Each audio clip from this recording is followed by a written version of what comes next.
wanted to give you an update on how things are going. So I've been riding my Suzuki S40 Boulevard for 5 months now, and I was getting really discouraged because I still kind of suck on the road.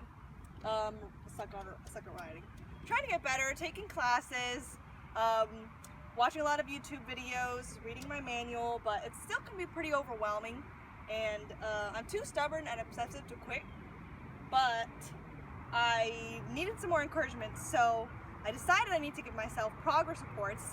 So I made a list of the things I've learned in the past 5 months because I wanted to see what have I learned, because I felt like I was getting nowhere. And granted, I started at ground zero 5 months ago, but to me the list looks pretty good, and I feel like it was a really helpful technique just mentally to encourage myself to keep going and know that I'm learning. So I'll read that to you guys. Okay, so first of all, I learned that on the odometer, the far right number, which is normally a different color, on my bike it has a white background, that's not part of the whole number. So it's actually decimal after. So if you think your odometer is way off, it might not be. It's just the number after the decimal. And I've learned about gear shifting. I had no experience with gear shifting ever on anything else until I started riding. So that was really confusing at first and not at all intuitive, but I'm getting the hang of it. I learned about slow control on my motorcycle, as far as making a U-turn without walking the bike, tight turns, zigzags, stuff like that. So I've been learning that in my Ride Like a Pro class that I've been taking in Stone Mountain about every month. I also learned the importance of having AAA motorcycle coverage, because you can get towed.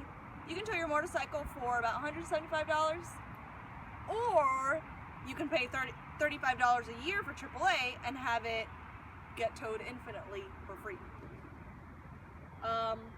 Also very important to have a battery to go charger for your phone. I have a Powerbank that had really high reviews on Amazon, and it has a USB, well, the cord that it comes with wasn't compatible with my iPhone, so I just used my USB to iPhone battery charger, and this charges by itself in like 4 to 6 hours, and it'll charge your phone. I charged my iPhone 6 about 80% in 3 hours, so that's pretty good. Definitely great in emergency situations. Totally unrelated to AAA towing and battery is your fuel valve, where it says on and reserve. Your manual says, my manual says, to switch it to reserve whenever gas is low.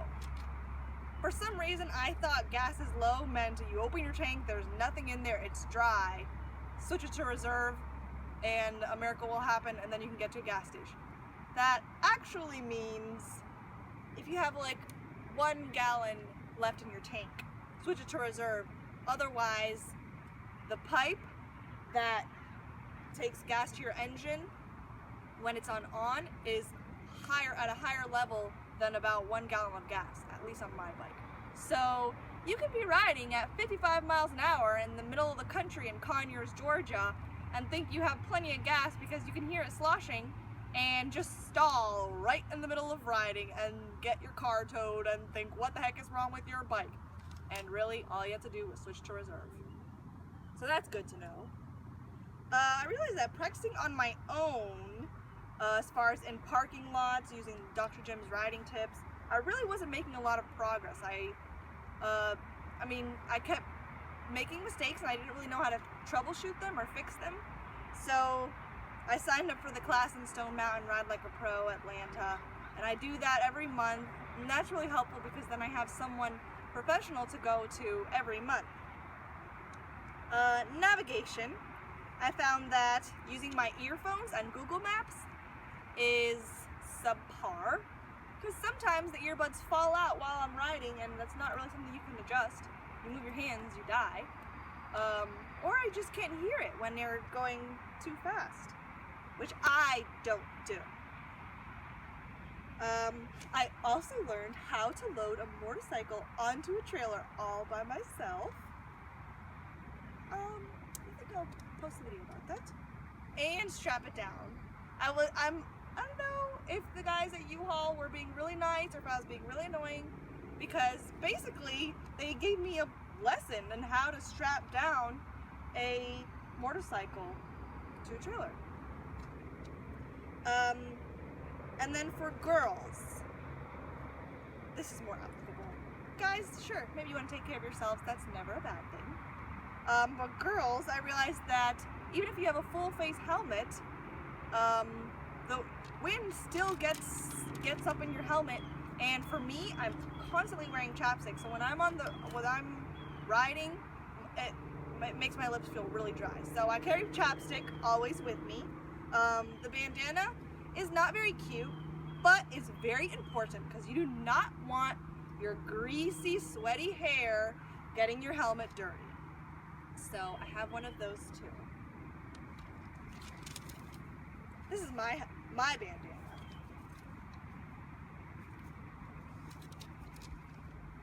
And I guess lastly,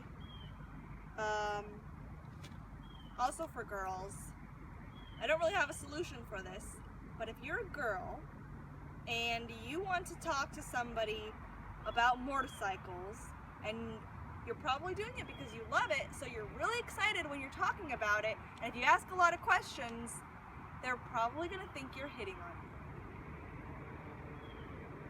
you. You're hitting on them. I don't have a solution for that, but just a heads up, that happens. Yeah, and I guess that's it.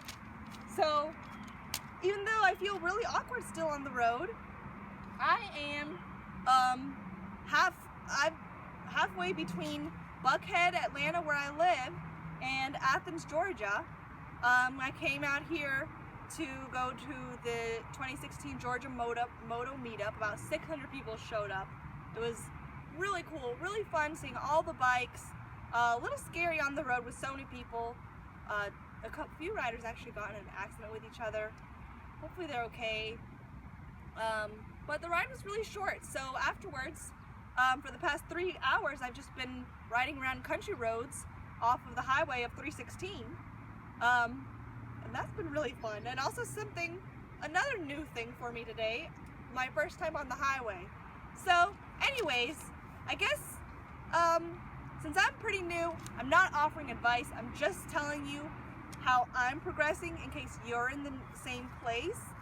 Maybe that'll help you out.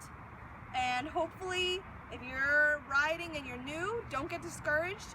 Making yourself a progress list every couple of months is so helpful, and it helps you see how much you've grown and how much you've come along.